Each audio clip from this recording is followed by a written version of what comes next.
Hey there guys, welcome back to the channel. So here's another film that I'm trying to catch up on that I wanted to review. It's a movie called Caught Stealing. It's directed by Darren Aronofsky and it's starring Austin Butler, Zoë Kravitz, Matt Smith, and Regina Hall.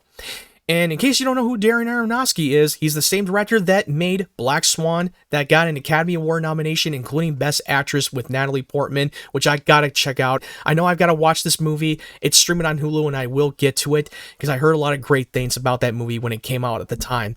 And he directed The Wrestler with Mickey Rourke, which I thought was fantastic. Then he had some misses here and there. I mean, like, for instance, the movie Noah with Russell Crowe, which is supposed to be a biblical movie that not a lot of people liked, and he directed the movie Mother with Jennifer Lawrence, which I've seen bits and pieces of that footage and I was not gonna like it and I completely avoided it. Then he directed Requiem for a Dream, which I gotta check that out. I mean, I heard decent things about that movie. I don't know how good it is. I still have not seen that film. But going into Caught Stealing, you're following Austin Butler, who is a bartender who has a punk rock neighbor, and it's played by Matt Smith. And he needs him to take care of his cat when he's going off to London to see his father. And he's now caught in between these two gangsters who want to have a piece of him. And now he's in the middle of a shitstorm, and he's trying to get himself out of the situation. And he also has something that these two gangsters want so badly. I was familiar with this movie because they played the trailer in front of every movie that was coming out at the time, and they were overplaying the same trailer in every movie I went to go see because they really wanted to get this movie out there. And I was interested because I love the cast, I love Zoë Kravitz, I love Austin Butler, and I was interested in it. But I was still keeping my expectations low because I feel like my excitement had gotten lower every time they keep playing the same trailer, and it kind of turned me off a bit. I was like, dude, I get it. I know that this movie looks like it's going to be promising. And you also have Liev Schreiber and Vincent D'Onofrio, who's playing one of the gangsters, the Hebrew gangsters, the brothers. And I will say, after coming out of the film, I will say that this was actually a really good a dark comedy crime thriller. I thought Austin Butler's performance was absolutely fantastic. Zoë Kravitz, who's playing the girlfriend, I thought she was amazing. They both had a great on-screen chemistry. Regina Hall, who's also playing a detective, I thought she was fantastic in the film as well. And I will say that the Liev Schreiber and Vincent D'Onofrio, no matter how good they were not in the film as much. Neither was Matt Smith. These characters didn't show up until the last half of the film. And I was like a little disappointed because I thought it was going to be a lot earlier on in the movie. And Austin Butler's character, who was a bartender, he was also a professional baseball player, and his career went down the toilet when he got injured so badly, and he had a dark past that he refuses to talk about, and he refuses to take responsibility for what happened to him. And I won't give away too much, but they do explore the character depth of him in the flashback sequences, and it's very dark and a lot of tense that I did not expect it to be. And I thought the writing was very sharp. I thought the pacing was good at times, but not the best. There are parts of it that kind of slow down at times.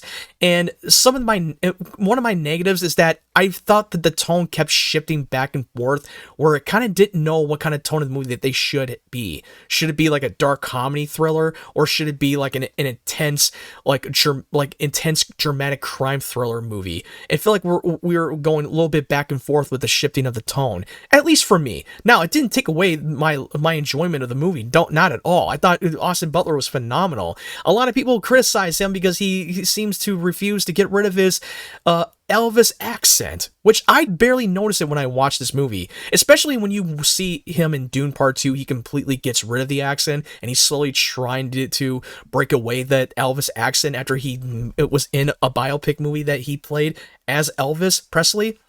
But I thought he was amazing. This is definitely one of his best performances. It's well directed. Even though I thought the movie could have been trimmed down to 10 to 15 minutes, it was supposed to be like under 2 hours, but the movie felt a little bit too long. And I felt like the movie kind of went on a little bit too long than it needed to be. It kind of got drawn out a little bit to the point where, like, I get it. Can we just speed this up and get to the point of the story? But anyway, I still had a lot of fun watching this movie. I think it was really intense. Yes, there are moments where it does get very dark and intense by the middle act of the movie that I did not expect them to go that far.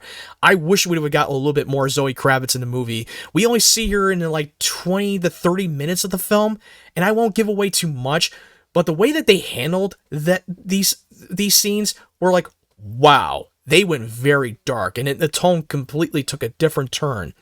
And I will say that this is definitely one of the better films I've seen all year. I won't go as far as to say that this is one of my favorite movies of the year. It's not going to end up in my top 5 or top 10. I will say that this is a movie that I wouldn't recommend rushing out to see in the theaters. It's not going to be for everybody, I will say. But I still think you should definitely check it out when you get a chance. Even though I do support original movies, don't get me wrong, and I want people to go out and support original movies. I say go with an open mind. It may not be everybody's cup of tea, and there is a mid-credit scene that has an actor who cameoed in the movie, and I won't tell you who.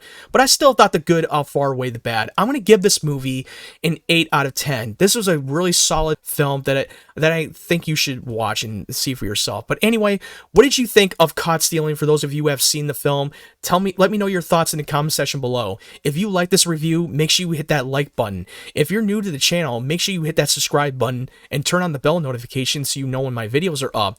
And if you want to follow my social media platforms, the link tree will be down in the description down below. Anyway, thank you guys for watching. I hope you guys have a great day, great evening, wherever you're from, and stay tuned for more of my content.